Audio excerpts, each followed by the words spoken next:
Had Suitable Flesh from director Joe Lynch and producer Barbara Crampton given me the suitable reasons to like it and recommend it to you? Let's talk about it. Too much?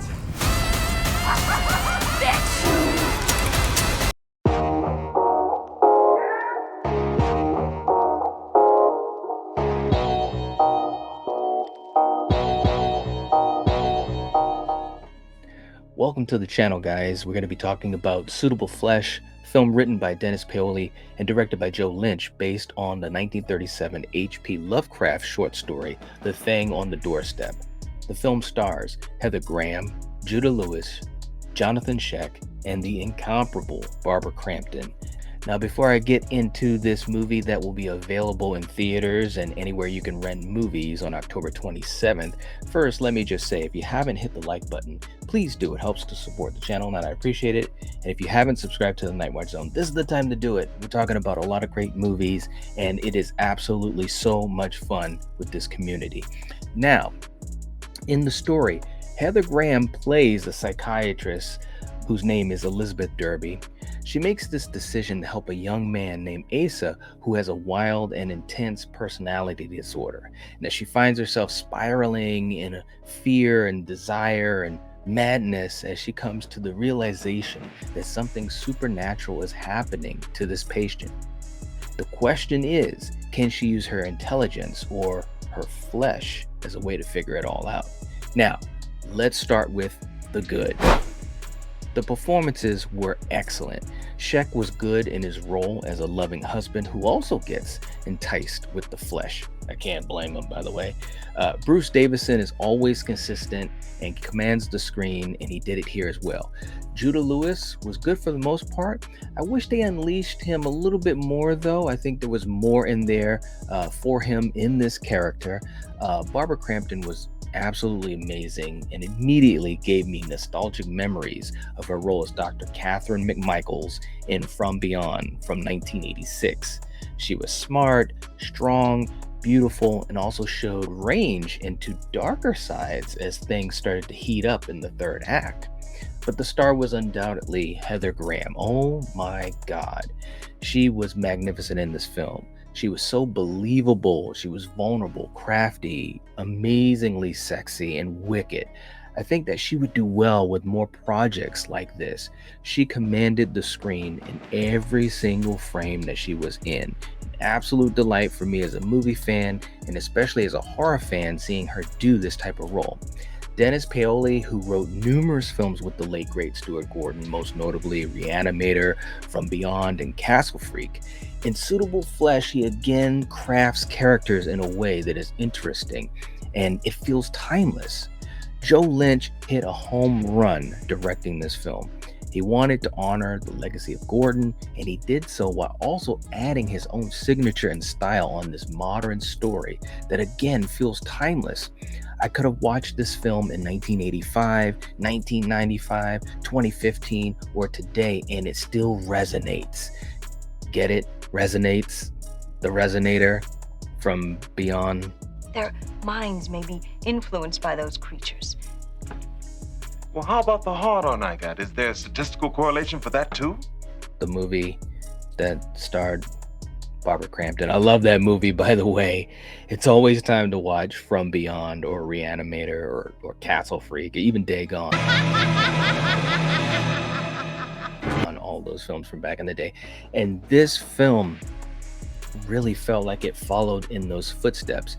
Now, I'm not going to say that it was exactly like those movies, because it wasn't. I mean, this is a different director, and I think that Joe really kind of added his own little flavor and style over top of these things that did remind you of these older films that when I would go to the video store as a kid and I would stumble upon one of the VHSs or whatever, and I'm reading the title, I'm reading the synopsis on the back of the movie, and I'm thinking, this sounds absolutely crazy.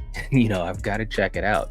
And this film is very much in that same vein. This is a movie that, and I had the pleasure of speaking with Dennis Paoli, but this is the type of movie that Man, I first of all, I love them, obviously, but it's the type of movie that I think there should be more of these out there because it was very creative in what it did, without giving away any spoilers or at least any big spoilers.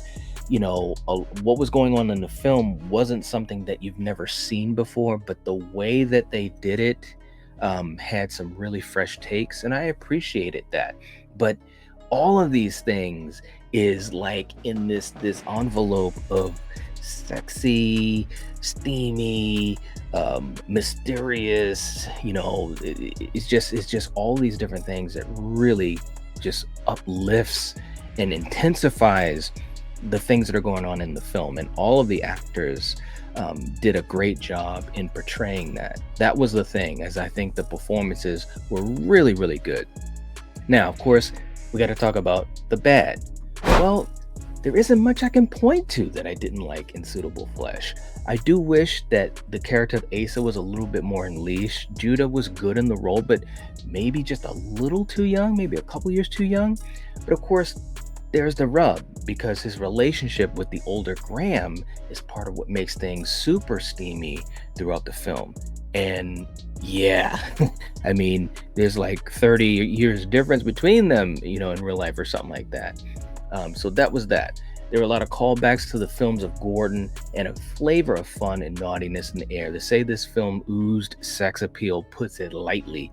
Well, how about the hard-on I got? Is there a statistical correlation for that too? This is a type of film that didn't just open the door of sexy, but damn sure obliterated it.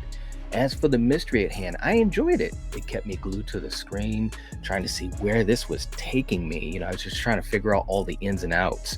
The first twist was gut-wrenching. It totally gut-wrenching. I was like, oh my God, really? The second twist was predictable, but did not make the film feel less enjoyable at all. All in all, Suitable Flesh was a really, really fun watch. I'm so glad that I got a chance to see it early and get this out to you guys, giving my review, and I'm going to be doing more material on it. And I had the pleasure, again, of speaking with Dennis Paoli, and I'll be putting that video up as well. But yeah, this film, it checked all the boxes. The trailer definitely gave you a flavor for what you were going to be in for, and the film did not disappoint at all. My hat's off to Joe Lynch, all the actors, Barbara Crampton for producing this. Just a fantastic performance by her. Heather Graham, wow. We need more Heather Graham in these types of films. Definitely where there's mystery and a lot of tension and just all these twists and turns. Like, she was just so good portraying this role of Elizabeth Derby, who she went through the whole spectrum of emotion, and I was really, really invested in her character from the beginning all the way to the end. I would absolutely love to see her in another film like this. Maybe her and Barbara Crampton and Joe Lynch and Dennis, they can get together just like back in the day when Stewart and Dennis and Jeffrey and Barbara, they got together a few times and really made some great horror classics that had just a fantastic sense of style and imagination and creativity, mystery and sex appeal and all those types of things. So I really hope that they can collaborate again. But anyways, guys, this film was fantastic. It gets a 4.5 out of 5 from me, to be quite honest. And I can't wait to watch it again and absorb more of it. So let me know in the comment section down below. Are you excited to see this film?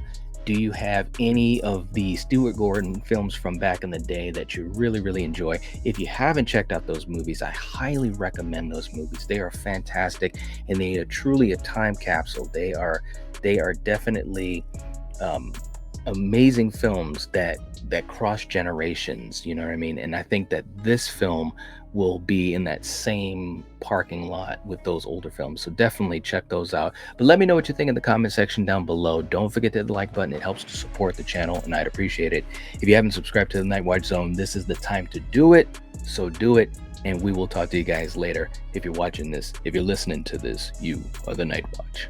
Peace.